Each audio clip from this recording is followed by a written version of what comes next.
Señores, buenas noches. Soy Federico Galeano Estigarribia. Bienvenidos a Líderes. En el programa de hoy, el líder invitado es el señor Jorge Mesa, representante en el país de la FAO, Organización de las Naciones Unidas para la Alimentación y la Agricultura. Con el señor Mesa vamos a conversar acerca de dos temas que son muy importantes y prioritarios en nuestra agenda país. En primer lugar, vamos a hablar acerca de la pobreza. Antes del coronavirus, en Paraguay, la cantidad de personas por debajo del nivel de pobreza era de aproximadamente 1.800.000 paraguayos. Número que seguramente se ha incrementado a partir de la pandemia. Todavía no están las cifras de pobreza del año 2020, pero seguramente ese número se habrá incrementado.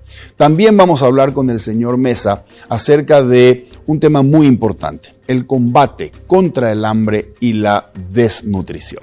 Como siempre, empezamos el programa agradeciendo a las empresas auspiciantes. Banco GNB, caminamos juntos desde 1920, Split Tokyo, el aire superior con el pacto de confianza NGO y Coexma SRL, creando ambientes corporativos desde 1998. Luego de la presentación del programa y de nuestros auspiciantes, conversamos con el señor Jorge Mesa, aquí en Líderes, desde los estudios de ABC TV.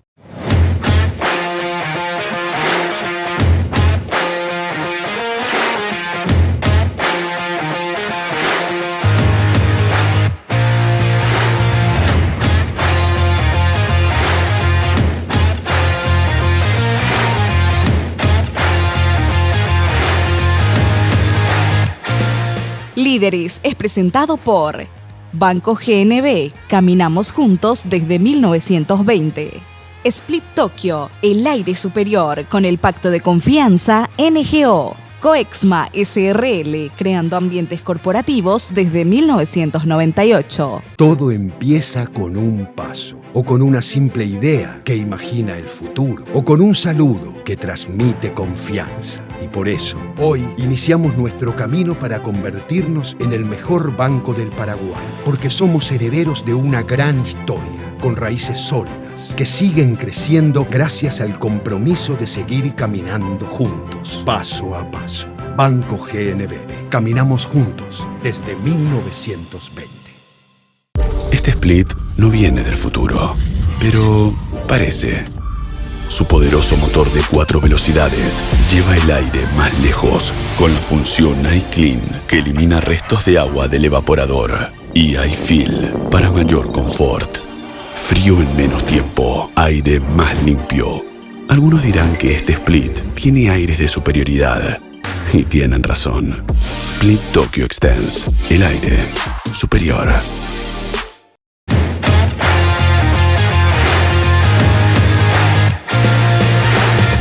Ya estamos en compañía del señor Jorge Mesa. Jorge, muy buenas noches. Muchas gracias por acompañarnos en Líderes. Federico, muchas gracias a ti por la invitación y la oportunidad de dialogar sobre estos importantes temas que hacen a la función de nuestra organización. Muy bien, Jorge. Empecemos un poco hablando acerca de la FAO y acerca de cuántos años llevas en el país como representante país de FAO.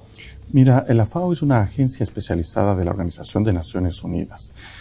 Nuestro mandato principal es acabar con el hambre en el mundo, ¿no? Los países se pusieron de acuerdo de que el mandato tiene que ser acabar con el hambre en el mundo, no reducir el hambre, acabar con el hambre del mundo. También estamos orientados a apoyar a los países y cooperar para reducir la pobreza, con principal énfasis en la pobreza rural. Y el tercer mandato grande, que es hacer un uso sostenible de los recursos naturales que son importantes para acabar con el hambre y reducir la pobreza. Yo estoy aquí en mi segunda misión. Estuve en una primera misión 4 años, después salí del país a ocupar una posición regional para América Latina y el Caribe, y ahora estoy en una segunda misión en Paraguay. Este es mi segundo año ya. Correcto, segundo año de tu segunda misión. En ambas misiones como representante país de FAO. Exactamente, ambas misiones fueron como representante del país. Sumando entonces llevas 6 años en el país. Sí, en Paraguay, 6 años ya conozco. Exactamente. Bastante Paraguay. Entonces, la FAO es una organización de las Naciones Unidas orientada a todo lo que tiene que ver con el combate a la pobreza, al hambre, y a la agricultura. Sí, es alimentación y agricultura. Nuestro compromiso mayor es con alcanzar el Objetivo de Desarrollo Sustentable 2, que es acabar con el hambre, pero también trabajamos con el Objetivo de Desarrollo Sustentable 1 de la Agenda Global de Desarrollo, de la Agenda Global, el Objetivo 1, que es con pobreza, y un fuerte impacto y percepción también en el tema del Objetivo de Desarrollo 10, que tiene que ver con reducir las desigualdades. Pero además, en nuestra cartera de programas y proyectos, hacemos acciones en los otros Objetivos de Desarrollo Sostenible. Conocidos como ODS. ODS. Exactamente.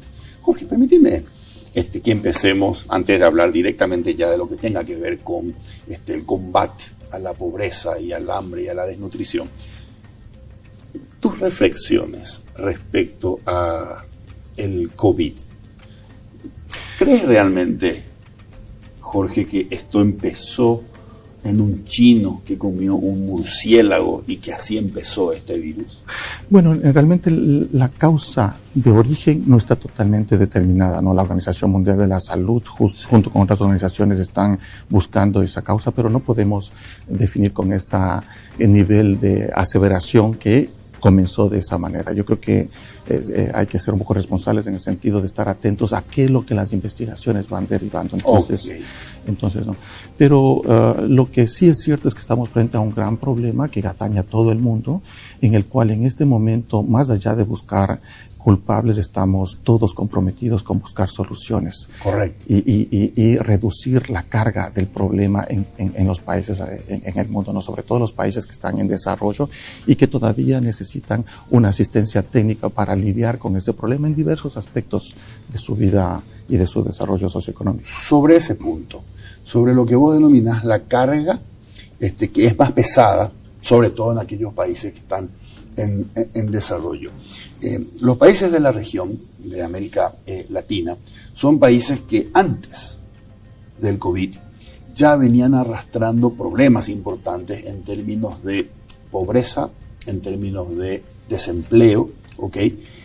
Y ahora le sumamos el agravamiento que van a tener todas estas dimensiones a partir del COVID.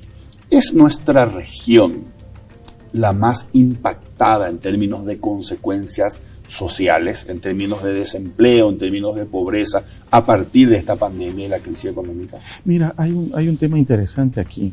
Primero, en nuestra región hubieron significativos avances en cuanto a la reducción de la pobreza y la pobreza extrema y la reducción de los niveles de subalimentación también muy importantes hasta el 2014. A partir del 2014 hay un punto de inflexión que coincide con el final de este ciclo de bonanza global, de desarrollo económico y de crecimiento amplio, en la cual eso se viene ralentizando a partir del 2014. ¿Cuántos años duró ese ciclo? Ese ciclo duró desde más o menos 1995, donde ya se dio un pico para comenzar ahí una reducción de los niveles de pobreza, extrema pobreza y también de subalimentación hasta el 2014 más o menos, en donde se acabó ese ciclo económico y donde vemos nosotros que en algunos países ha comenzado a crecer la cifra de subalimentación, de gente pasando hambre, y también se ha ralentizado la reducción de la pobreza, y ese es el caso de Paraguay. Pero la pandemia nos trae un componente del cual todavía no hemos conseguido analizar completamente y estamos muy atentos, y la FAO tiene y está haciendo los análisis del 2020, 2019, para poder tener datos más confiables de cuál fue realmente el impacto de la pandemia en los temas de subalimentación y de hambre en la región y en el mundo. Es decir, sí hay un impacto y debemos medirlo adecuadamente para ser muy responsables en el sentido de tener cifras y poder afirmar en qué medida fue el impacto. De todas maneras, al inicio de la crisis se hicieron algunas proyecciones, ¿no? Que en algunos casos se cumplieron y en otros casos no se cumplieron. Por ejemplo, en Paraguay, sí, cuando hablamos de que hubo una reducción en el 2020 del crecimiento económico de solo menos 1%, cuando se preveía que sería de menos 3,5%, de menos 4%. Se llegó a decir que iba a ser menos 5%. Y se llegó a decir, y fue menor de lo previsto. Entonces, tenemos que evaluar apropiadamente esta situación. Ok. Jorge, a partir de tus años de experiencia ya en el país, ¿sí?, y como técnico especializado en estas problemáticas sociales, ¿cómo estás viendo, cómo estás sintiendo? ¿Cuáles son tus reflexiones respecto a la pandemia en el país y todo este drama que estuvimos viendo de falta de medicamentos y sobre todo, que es lo que yo considero que se convierte en lo más desesperanzador, la falta de certezas respecto a la vacuna. Bueno, en principio la FAO no tiene a su cargo este análisis específico de lo que tiene que ver con problemas de salud que no están relacionados a la alimentación. No obstante, ya desde una perspectiva un poco más personal, yo creo que hay aspectos muy positivos y aspectos en los cuales hay que desarrollar muchos elementos importantes para que no nos vuelva a suceder. Dentro de los aspectos positivos, por ejemplo, tú ves que aquí donde vas, un kiosco, un local, un negocio, un supermercado, un centro comercial, tú tienes que lavarte las manos, tienes que usar tu tapabocas, tienes agua, tienes alcohol para desinfectarte, se te infectan los pies, alguien que te mide la temperatura y entra. Es un aspecto muy positivo que no ves en otros países. Pero por otro lado, en lo negativo, lamentablemente, yo creo que la población se está confiando mucho en que ese es un problema de otros y no es un problema mío. Y por eso tú ves muchos que dejaron de usar tapabocas, aglomeraciones, eventos en los cuales hay muchas personas juntas. Y eso, lógicamente, Federico, presiona el sistema de salud enormemente. Y lo que yo veo es que el sistema de salud, el gobierno apuntó mucho a este mecanismo global que se llama COVAX, que es de la Organización Mundial de la Salud. ¿Apelando a qué el COVAX? Apelando a una solidaridad global en el cual las vacunas irían a llegar en una proporción que podría satisfacer lo básico a lo más vulnerable y después entraríamos a nivel mundial en una siguiente fase de dispersión de la vacuna para el resto de la sociedad. Pero eso no pasó. Tú ves los países en los cuales las industrias están asentadas, ¿qué es lo que están haciendo? Primero, la vacuna para mi país. Entonces ese mecanismo COVAX, en el cual apuntaron no solamente Paraguay, sino muchos países, se quedó sin la medicina para poderla compartir. Y por otro lado, tú ves también el tema mercantil. Grandes empresas queriendo conquistar y hacer acuerdos comerciales con los países que tienen más población, porque saben que esos son los grandes mercados. Y en la América Latina, interesante Brasil, interesante México, interesante Argentina, Colombia, eventualmente Perú, y países pequeños como Uruguay, como Paraguay, como Ecuador, luchando por alcanzar algún acuerdo para tener sus medicinas. Entonces, no es solamente temas nacionales de voluntad o no voluntad política o de falta de previsión. Estamos en una situación casi de ausencia de insumos médicos en un contexto de guerra, en las cuales hay que mover todos los escenarios y temas posibles para hacer. Y hay otro tema ingrediente, me parece, en Paraguay, que es el tema, la legislación y esa legislación inflexible, ¿no? Difícil de operar, en la cual, en este contexto, ¿qué es lo que necesitaba? Mucha flexibilidad para poder hacer acuerdos de lotes de medicinas que te garantizan stock 2-3 días a un determinado precio, con una legislación que no te permite hacer ese tipo de compromisos. Entonces necesitas flexibilización, pero también control fuerte, ¿no? Para evitar desvíos. Yo creo que son varios los escenarios que hay que analizar en este contexto de la vacuna. Y al final, lamentablemente, quien sufre es la población. Pero aquí hay que rescatar mucho al servicio médico y a los doctores, ¿no? En ese contexto de efectivamente condiciones de guerra, con falta de insumos, equipamiento, están dando todo lo posible para hacer frente a este problema. Ok, Jorge, ¿cuánto lleva? Si tenés el número, si no tenés, no te preocupes. Chile, ¿cuánto está en vacunados por cada 100? En 20, creo. Sí, creo que está en 20 vacunados. Y lejos, pero lejos, sí.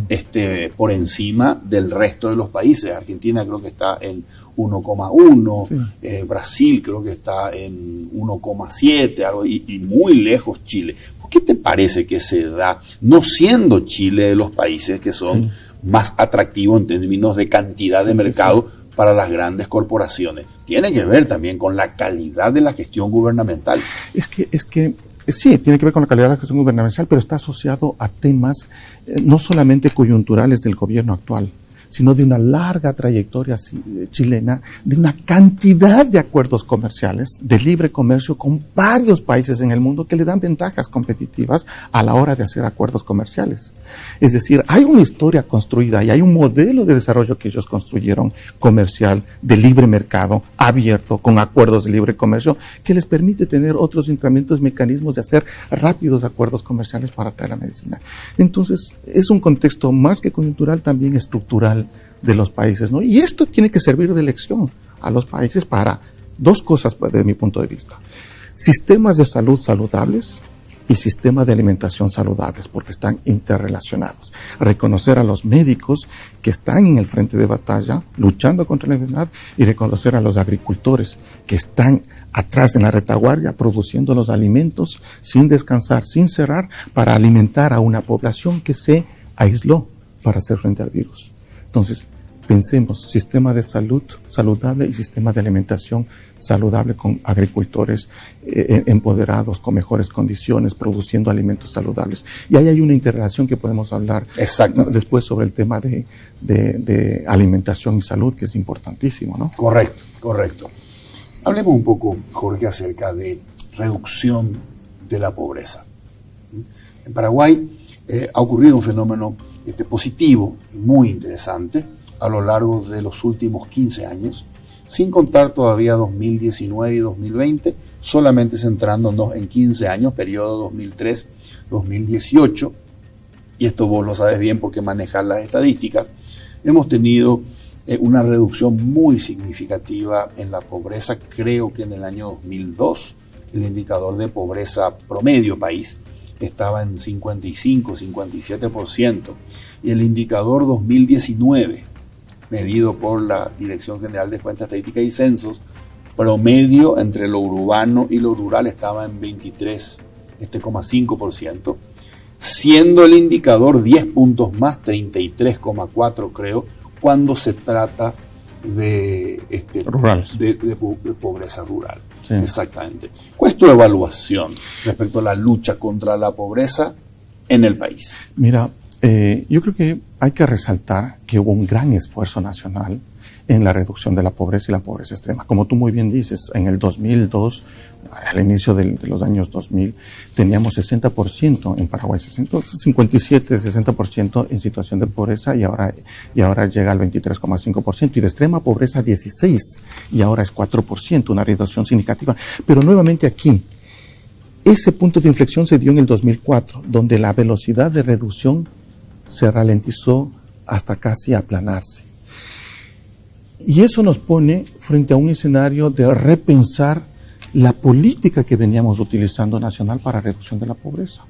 Si se ralentizó con 23,5% alrededor, ¿no?, que puede ser 23 más, menos, llegar a un 20%, quiere decir que 1 de cada 5 personas en Paraguay son pobres, ¿no? Es decir, a pesar de que hubo una reducción significativa, todavía tenemos un gran valor aquí. 1 de cada 5 es pobre, 23,5% de población. Entonces nos hace pensar esa ralentización de que la política pública que estábamos utilizando para fuerte caída en un contexto de crecimiento económico global no es más suficiente o efectiva, y que estamos llegando con lo que llamamos nosotros ese núcleo duro de la pobreza.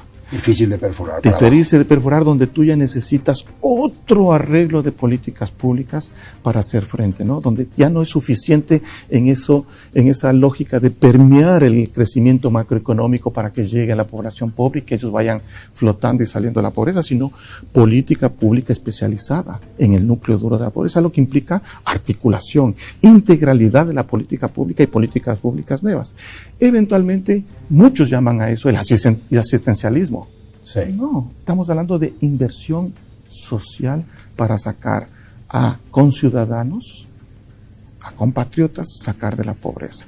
Y pensemos aquí, Federico, que muchos países han apuntado ya que es más caro vivir con la pobreza que invertir en la pobreza para sacar a esa gente de la pobreza y hacerlas parte del sistema productivo. Yo no creo que Paraguay pueda seguir creciendo a unos ritmos interesantes que necesita si es que no atiende la pobreza y reduce la pobreza. Y hace de la reducción de la pobreza un motor de crecimiento. Ahí está la la dinámica en la cual tenemos que enfrentarnos. Entonces yo puedo inferir que si quiero mantener un ritmo importante de crecimiento económico, uno de los pilares de política pública tiene que ser la inversión en capital humano. Exactamente. Si no lo hago, mi potencial de crecimiento económico cae. Sí, y Paraguay estuvo un tiempo muy contento por ese bono social que tenía, ¿no? Esa cantidad de jóvenes que había, el bono social, te recuerdas, ¿no? Correcto. Pero ese bono social necesita inversión, porque muchos de los pobres son también jóvenes. Necesita inversión, capacitación, desarrollo, para que ese bono social se convierta realmente en una oportunidad para el país. Es esencial. Correcto. Yo quiero hacer unas consultas al respecto, pero antes, dame tu opinión acerca de cuál es, si te parece a vos que la forma de medir la pobreza en nuestro país es algo que sirva, es algo que efectivamente se constituya en un indicador útil y que sea veraz, que realmente refleje los indicadores de pobreza. Nosotros en el país utilizamos el indicador de pobreza económica, es decir, marcamos una línea a partir de la cual, según el ingreso de la persona, no es pobre, y si no alcanza los ingresos establecidos por esa línea, por debajo de esa línea, los ingresos de las personas son consideradas personas pobres. Eso es lo que se conoce como pobreza económica. ¿Eso es correcto o ustedes desde la FAO tienen otra forma de medir la pobreza que sea más amplia y que incluya otras dimensiones y no solamente la económica? O sea, cuando buscamos la pobreza económica, lógicamente el indicador de ingresos es el que se utiliza, pero como tú dices, eso no es suficiente para planificar y para avanzar en el desarrollo de un país. Tú tienes que tener lo que llamamos la pobreza multidimensional.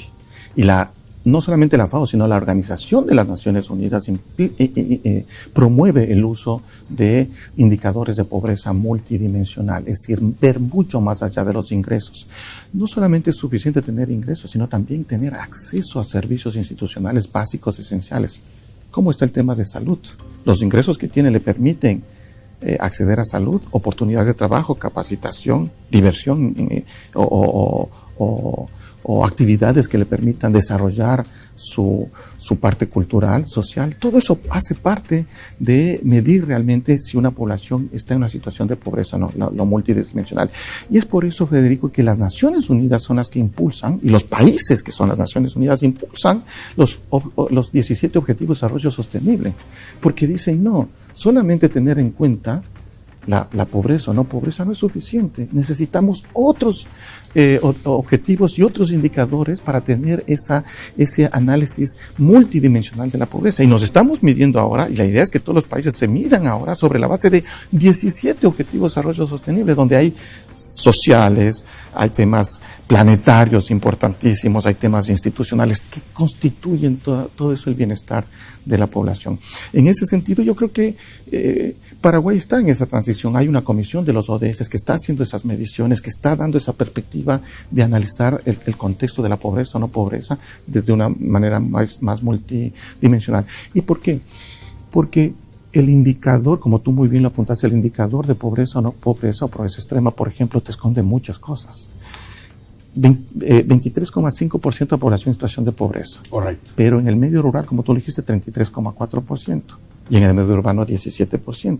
Mira la inequidad enorme y la brecha que existe. Y extrema pobreza, que es 4% en la media, 1,8% en urbano y 7,8% en lo rural. Si vamos simplemente por el indicador sin hacer esa diferenciación, no podríamos ver la brecha y planificar mejor. Entonces tenemos que planificar diferente para lo urbano y rural. Okay. Y también diferente para hombres y mujeres, diferente para niños y adultos, diferente para la población indígena y no indígena. Entonces, dentro del mismo contexto de ingresos, tú tienes una serie de análisis adicionales que tienen que ver con aspectos de cultura, de sociedad, de edad, de etario, de género, que tienen que ser analizados, tienen que ser multidimensionales. Correcto. ¿Sabes, Jorge, que alguna vez un profesor mío en la universidad me dijo algo que se me quedó y que me sirvió para muchas otras cosas después? Dijo, un problema bien planteado ya está resuelto por la mitad. Entonces, a partir de ahí el profesor nos instó a que siempre, ante un determinado problema, no tratemos de disparar alternativas de solución sin antes asegurarnos de entender bien el problema, incluyendo sus causas. Te menciono esto porque quiero preguntarte si a vos te parece que en nuestro país estamos desde lo gubernamental haciendo los esfuerzos para entender bien la pobreza, y a partir de entender bien la pobreza y sus causas en lo que respecta a lo urbano, y la pobreza y sus causas en el ámbito rural, y a partir de ahí disparar lo que vos habías dicho antes, las políticas públicas. Este esfuerzo por entender la pobreza y su multidimensionalidad, ¿lo estamos haciendo bien en el país? ¿Cuál es tu opinión al respecto? Mira, yo creo que está avanzando en esa comprensión y en esa necesidad. Uno de los problemas que se tienen, Federico, es la disponibilidad de información, porque no se tiene la información con esa desagregación para poder hacer análisis mayores. Ahora que pasó de la Dirección General de Estadísticas, Encuestas y Censos a tener un Instituto Nacional de Estadísticas altamente especializados, se intenta de alguna manera solventar esa situación de falta de información y poder avanzar con reflexiones mucho mayores. Pero hay un esfuerzo. Cuando el gobierno hizo el Plan Nacional de Desarrollo 2030, por ejemplo, ya está apuntando a tener una comprensión mucho mayor de lo que es luchar con la pobreza en un contexto en el cual tú tienes los ODS como principio de planificación. Correcto. Esos ODS siguen siempre orientados al 2030, siempre. Sí, están hacia el 2030, pero eso lógicamente no implica que podamos tener metas posteriores al 2030 más fuertes sobre los mismos objetivos, ¿no? Okay. Por ejemplo, el ODS 1 es combate a la pobreza, y de acuerdo a ese ODS deberíamos llegar a pobreza cero para el año 2030. Sí, a una reducción significativa superior al 50%. Pero lógicamente eso no es suficiente. No le vas a decir a un pobre, espérese 20 años más para llegar a la pobreza, ¿no? El objetivo tiene que ser cero pobreza, cero hambre. Ok. Jorge, retomemos un poco lo que habíamos dicho hace unos minutos. En este momento, 23.5% de los paraguayos promediando son pobres. Es decir, estamos hablando de 1.800.000 personas, 1.800.000 paraguayos aproximadamente. Me había dicho antes que a eso le podríamos llamar el núcleo duro de la pobreza. Es decir, aquel nivel de pobreza que ya es más difícil y que ya no es solamente con crecimiento económico que uno va a disminuir. Y me dijiste, tomé nota, que se requieren de políticas públicas activas como para poder trabajar, sacar de la pobreza a esas 1.800.000 personas. ¿Conoces, Jorge, de algunos casos, pueden ser en países de la región o pueden ser en países africanos, de ejemplos exitosos de políticas públicas transversales? Cuando digo transversales me refiero a para los próximos 15 años, no importa el color de gobierno, no importa los nombres, que se conviertan en ejes de gestión para combatir la pobreza. ¿Cuáles podrían ser ejemplos de ese tipo de políticas que nos urge implementar pensando en el largo plazo? Mira, algunos países y de la región, como el caso también de Brasil, donde tuvieron importantes reducciones de la pobreza y de la sobrealimentación y el hambre, trabajaron bajo la perspectiva de dos vías, las dos vías, no las dos rutas que son importantísimas. Las dos rutas son una ruta de acción inmediata, coyuntural, en la cual tú tienes que cubrir necesidades básicas de la población que está en situación de pobreza, que no puedes esperarle a que hayan cambios estructurales, y la otra vía, juntas al mismo tiempo, que son los cambios estructurales importantes. Entonces, en esa ruta inmediata están, por ejemplo, el permitir y seguir y fortalecer los sistemas de protección social y de transferencias condicionadas, ¿no? En la cual tú efectivamente identificas dónde están esas poblaciones y generas un programa de transferencia condicionada. ¿Condicionada a qué? A que la persona se eduque. ¿Condicionada a qué? A que la persona asista a los sistemas de salud del gobierno. Pero tiene que ser integral, porque no es darle la condicionalidad, pero no darle el sistema de salud. La condicionalidad, pero no darle la educación. es integral, es mucho más amplio.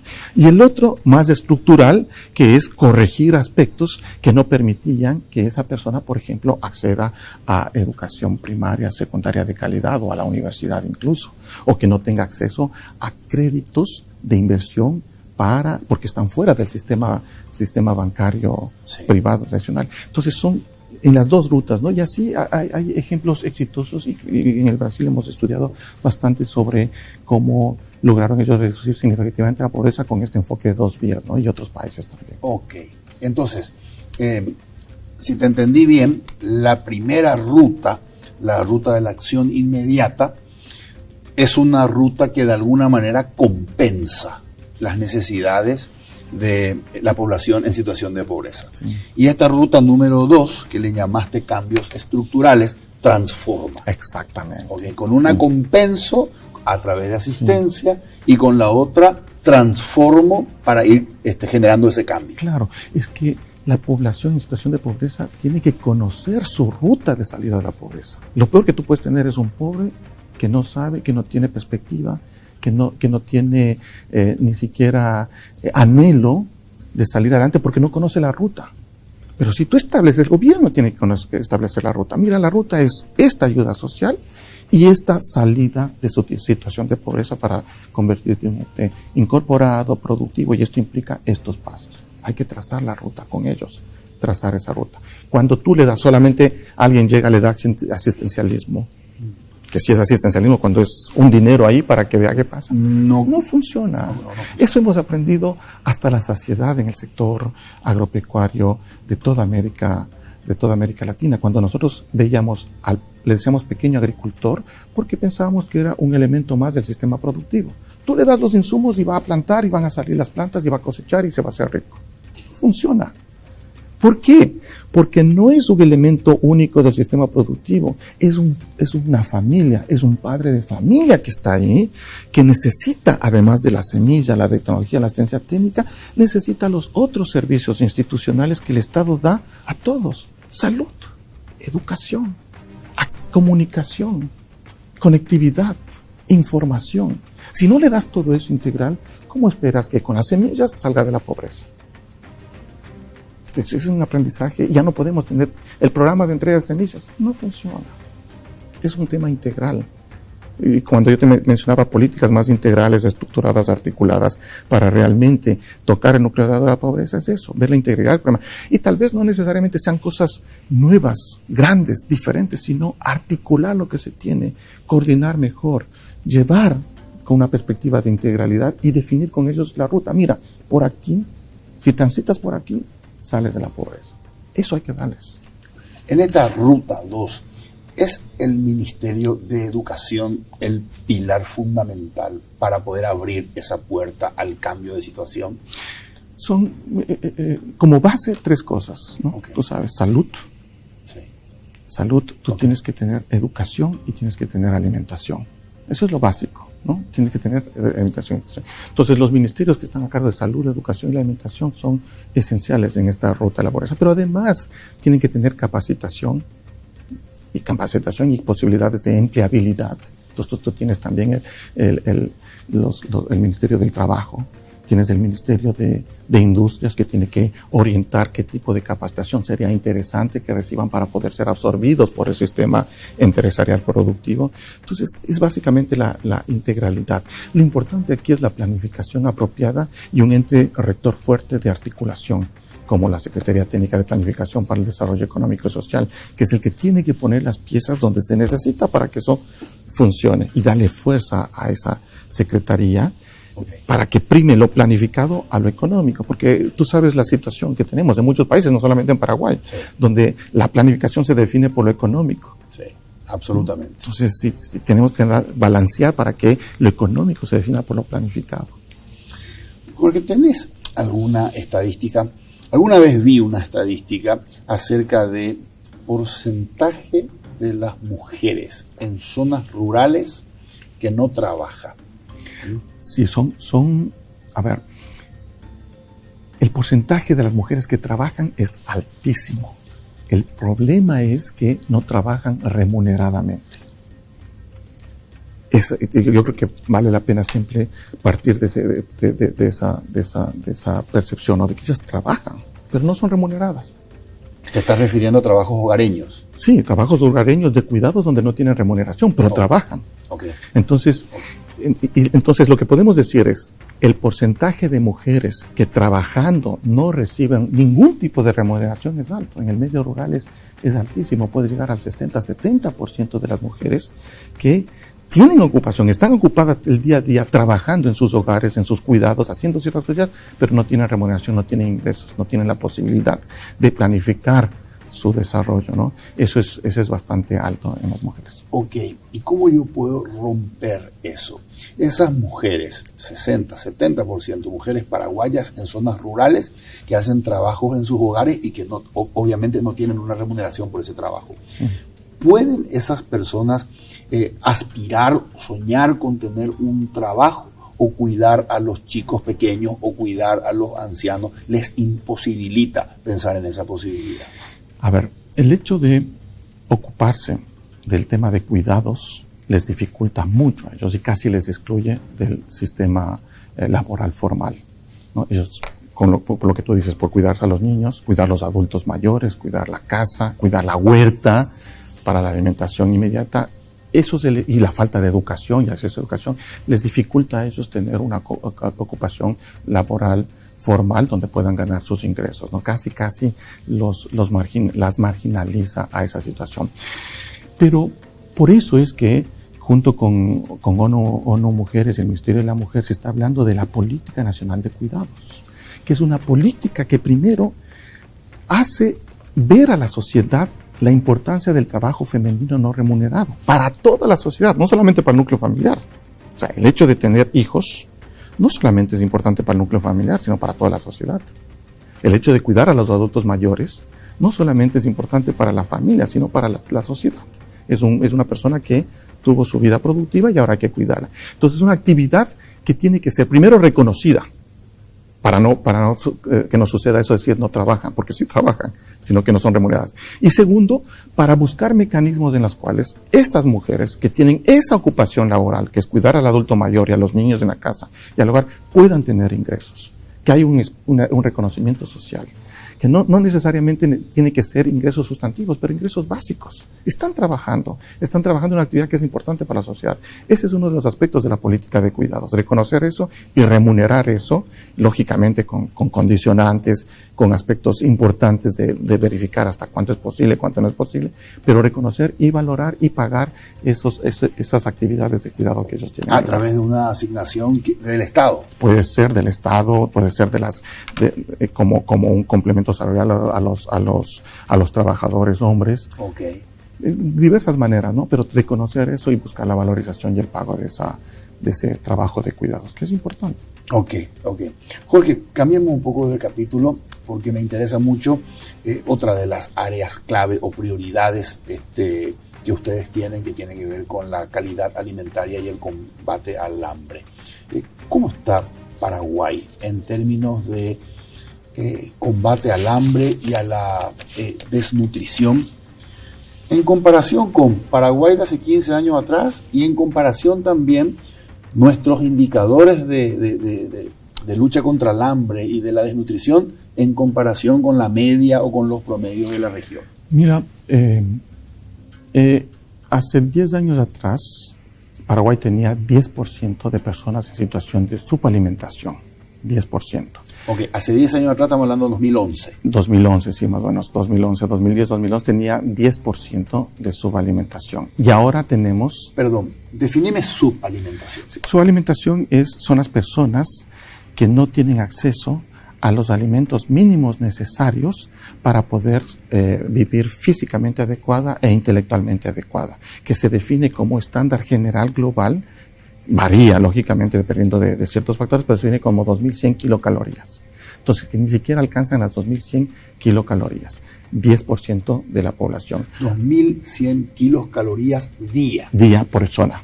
Por persona. Sí. A lo cual le llamo una alimentación adecuada. No, es así. Eso se llama adecuación básica calórica. Básica. Y cuando yo estoy por debajo de esos 2.100 kilocalorías, día le llamamos subalimentación. Subalimentación. 1 de cada 10 paraguayos hace 10 años atrás tenía subalimentación. Sí, y lamentablemente ahora nuestras cifras, nuestra evaluación habla de 8.8% de la población en subalimentación. O sea, en 10 años bajamos poquísimo. Un punto.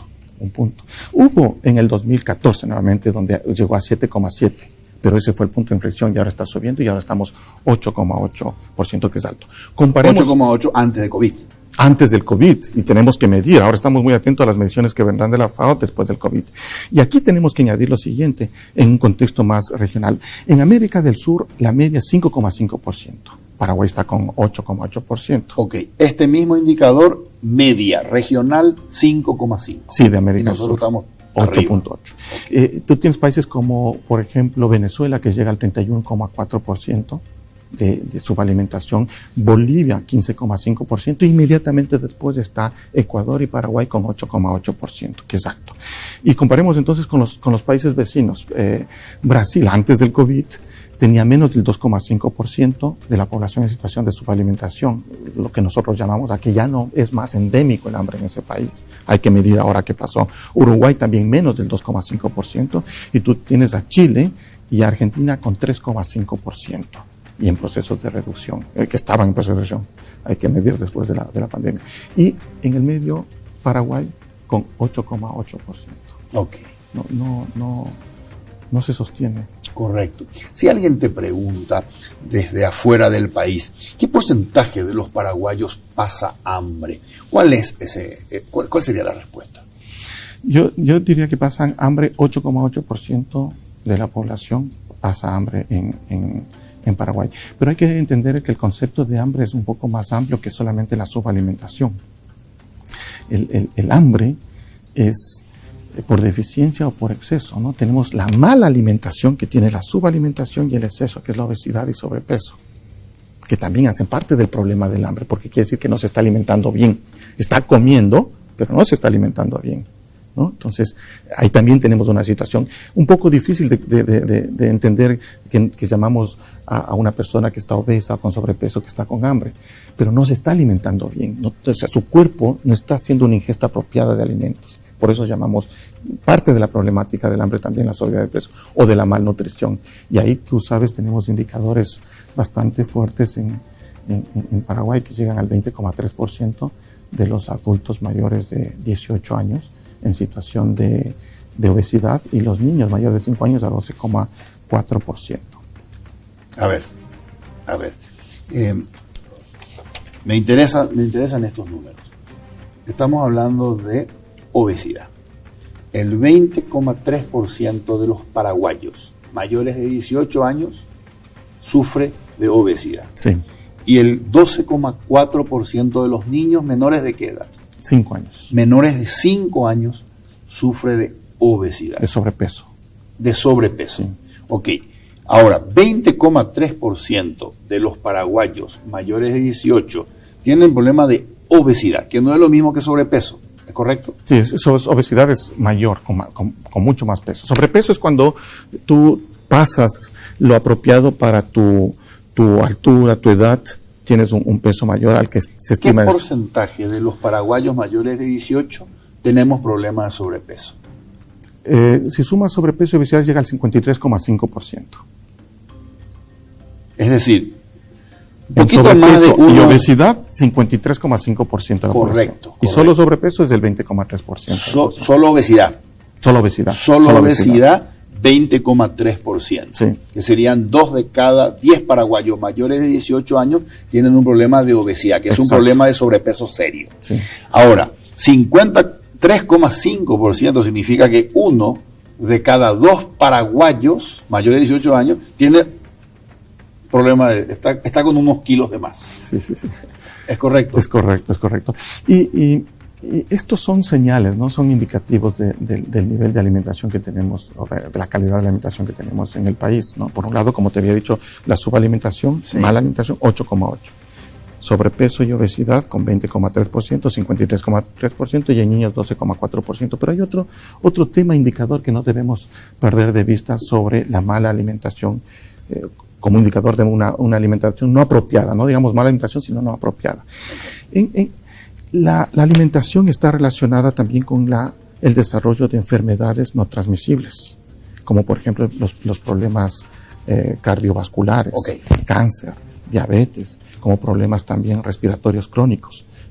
Una mala alimentación conlleva eso. Y estos 4 problemas que te mencioné son las 4 principales causas generales de muerte en Paraguay. ¿La puedes repetir, por favor, Jorge? Problemas cardiovasculares, cáncer, diabetes tipo 2 y el tema de problemas crónicos respiratorios.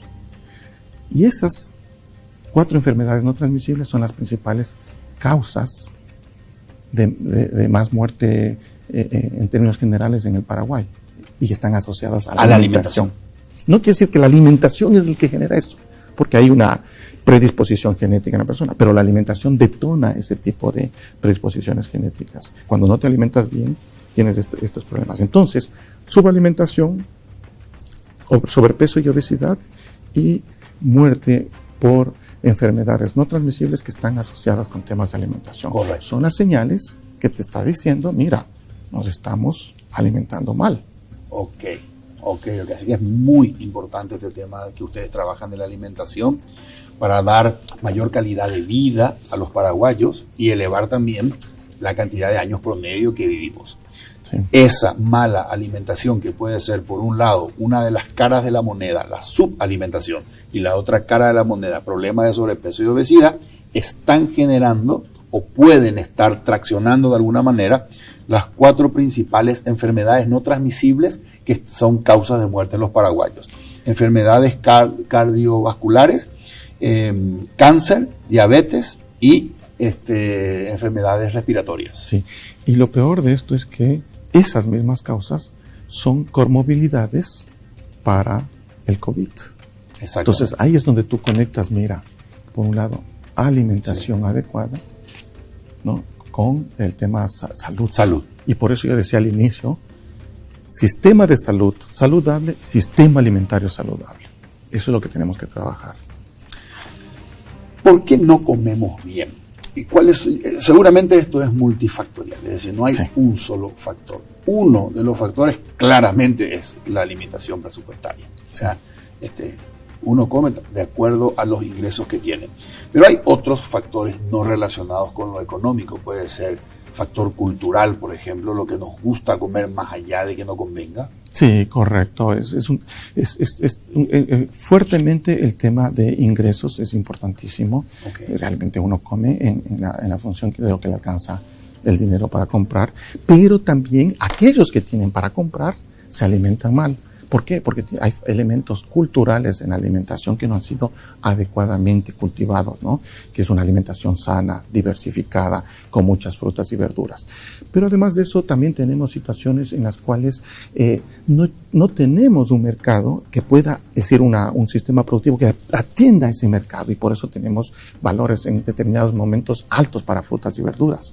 Y también frutas y verduras que no llegan con la calidad apropiada para ser consumidos, y el tema de inocuidad también está relacionado con eso. Entonces, como tú dices, es un tema amplio de factores, donde el tema económico tiene que ver, el tema cultural tiene que ver, pero tal vez también los temas productivos son importantes, de política pública, son importantes para mejorar. Sobre ese tercer eje, sobre el eje de los temas productivos, cuesta creer que en un país agrícola, productor de alimentos, tengamos problemas de oferta.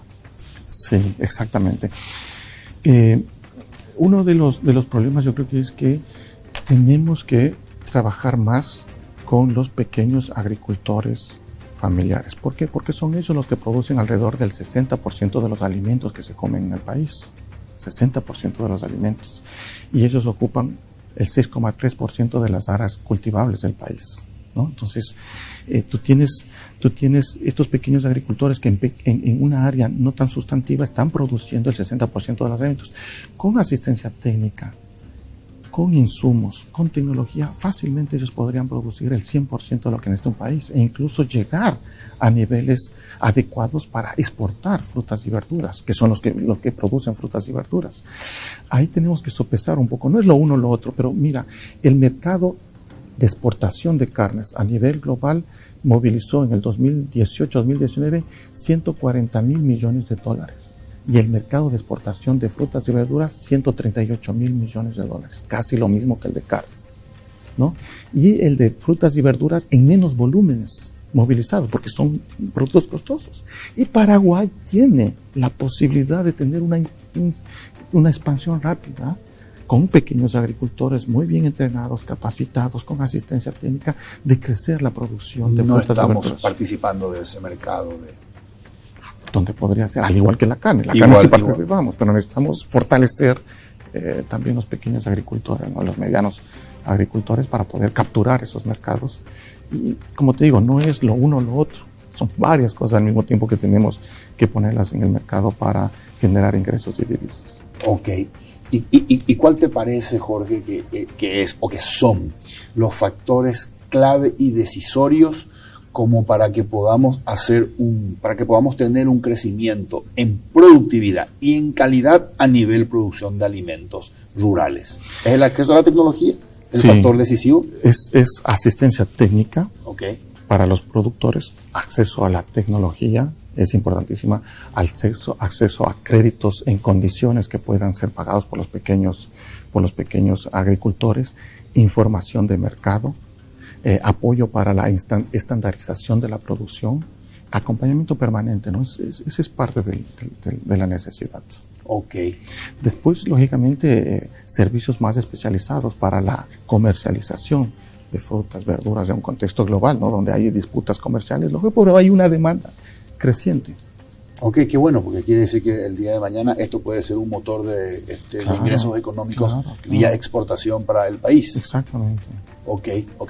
Jorge, permíteme, te voy a leer los nombres que estuve leyendo en la página de la FAO Paraguay y explicando un poco de qué se trata. Ok, son dos conceptos. Sistema de alimentación inclusivo, por un lado, y por otro lado, seguridad alimentaria y nutricional.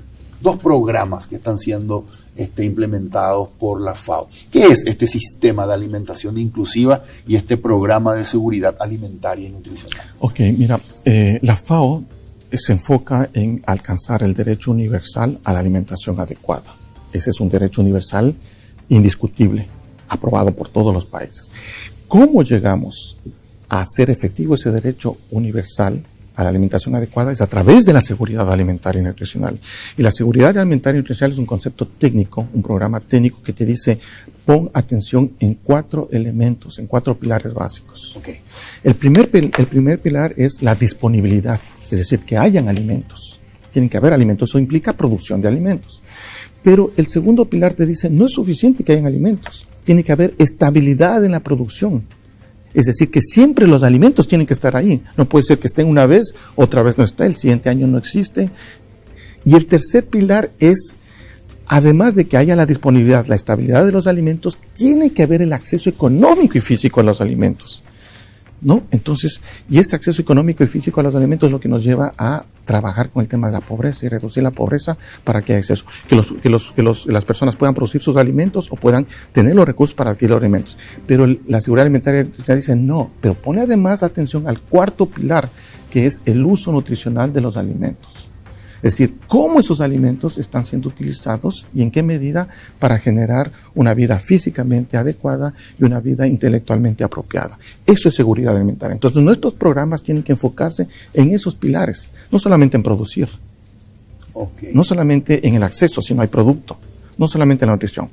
Y el sistema alimentario inclusivo es esa perspectiva de ver, primero, sistema alimentario, tú sabes, es todo, es el que produce semillas y vende semillas, el que produce tecnología, vende tecnología, produce tractores, el agricultor que está en el campo, las personas que van a la cosecha, la post cosecha, el transporte primario, la industrialización, los restaurantes, los centros de acopio, centros de abasto, los mercados menores, los mercados de esquina, el consumidor. Correcto. Y el sistema de desecho. Ese es el sistema alimentario. Inclusivo, ¿por qué? Porque ese sistema alimentario no tiene que ser cerrado para unos pocos, para aquellos grandes productores de alimentos. No, todos los productores de alimentos, sean pequeños, medianos, grandes, tienen que tener acceso a ese sistema alimentario, por un lado, e inclusivo por el otro lado.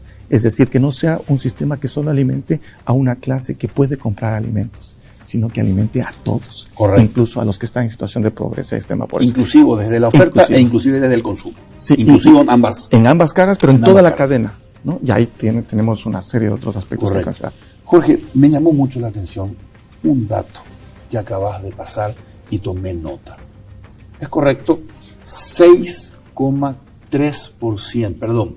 Toda la producción de alimentos que está en manos de productores rurales paraguayos ocupa el 6,3% del total de fincas, ¿cómo dijiste, del país? Sí, las fincas con menos de 50 hectáreas pequeñas ocupan 6,3% de la tierra arable del país. De 6,3%. Sí, 6,3% de acuerdo al último censo agropecuario del 2018. Correcto. Jorge, vamos a hacer una pausa y a la vuelta quiero que me digas qué ocurre con el casi 94% restante de la zona cultivable del país. Ya me imagino que esto tiene que ver con cultivo de soja.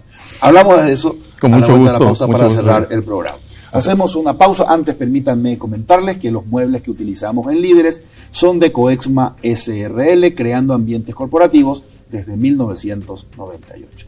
Ahora sí, hacemos una pausa y regresamos para cerrar el programa con el señor Jorge Mesa. Todo empieza con un paso, o con una simple idea que imagina el futuro, o con un saludo que transmite confianza. Y por eso, hoy iniciamos nuestro camino para convertirnos en el mejor banco del Paraguay, porque somos herederos de una gran historia, con raíces sólidas, que siguen creciendo gracias al compromiso de seguir caminando juntos, paso a paso. Banco GNB. Caminamos juntos desde 1920. Este split no viene del futuro, pero parece. Su poderoso motor de 4 velocidades lleva el aire más lejos con la función iClean, que elimina restos de agua del evaporador, y iFeel para mayor confort. Frío en menos tiempo, aire más limpio. Algunos dirán que este split tiene aires de superioridad, y tienen razón. Split Tokyo Extends, el aire superior.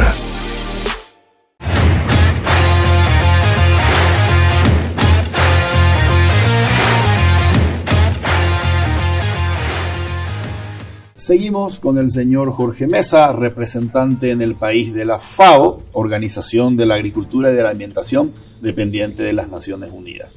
Quedó pendiente la pregunta respecto a si todos los productores rurales del país ocupan el 6,3% del total de zonas cultivables. ¿Dónde está el casi 94% restante? Claro, hablamos de 6,3% en pequeñas propiedades menores a 50 hectáreas, ¿no? Y el restante está en grandes propiedades superiores a las 50 hectáreas.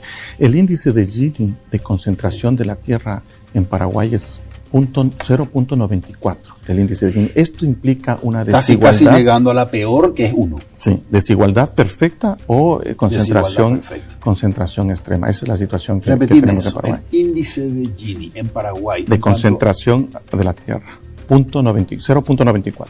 Donde 0 es la igualdad perfecta y 1 es la desigualdad total. Exactamente. Y nosotros estamos en 0,94. Cerca de la desigualdad ¿Esto tiene que ver total. con Sojar? Tiene que ver con el modelo de desarrollo y de utilización de la tierra a nivel nacional, donde están actividades extensivas agrícolas como la soja, la ganadería. Pero yo no creo que el tema es ir hacia ese antagonismo y el extremismo, poner la soja aquí, la pequeña agricultura acá. Okay. Es importantísimo una coexistencia apropiada, ¿no? Saber los límites, hacer un ordenamiento agroecológico apropiado nacional, saber hasta dónde podemos llegar con la soja, con la ganadería, con la actividad forestal y con la agricultura familiar. Y buscar para todos estándares apropiados, sociales, económicos, ambientales apropiados. Los señores que producen soja y que producen carne lo están sintiendo porque el mercado está más exigente hacia, mira, cuáles son las condiciones sociales en las cuales se produce tu producto. Entonces no es buscar ese antagonismo, sino coexistir, porque el pequeño agricultor necesita también de las divisas que vienen a través de la soja y la carne. Estamos de acuerdo, Jorge, pero volviendo al tema de diagnosticar bien para solucionar el problema, estamos con un problema de concentración. Sí, concentración, claramente. Con un problema de concentración. Pero la ruta de la solución es frente a ese problema, tenemos que establecer estándares, tenemos que establecer límites y tenemos que desarrollar programas responsables para desarrollo apropiado. Correcto. Jorge, un gustazo conversar contigo en Líderes. Muchas gracias. Federico, muchas gracias a ti, te agradezco mucho, muy interesante. Soy Federico Galeano Estigarribia, esto fue Líderes, buenas noches. Líderes fue presentado por Banco GNB, caminamos juntos desde 1920. Split Tokyo, el aire superior con el pacto de confianza NGO. Coexma SRL, creando ambientes corporativos desde 1998.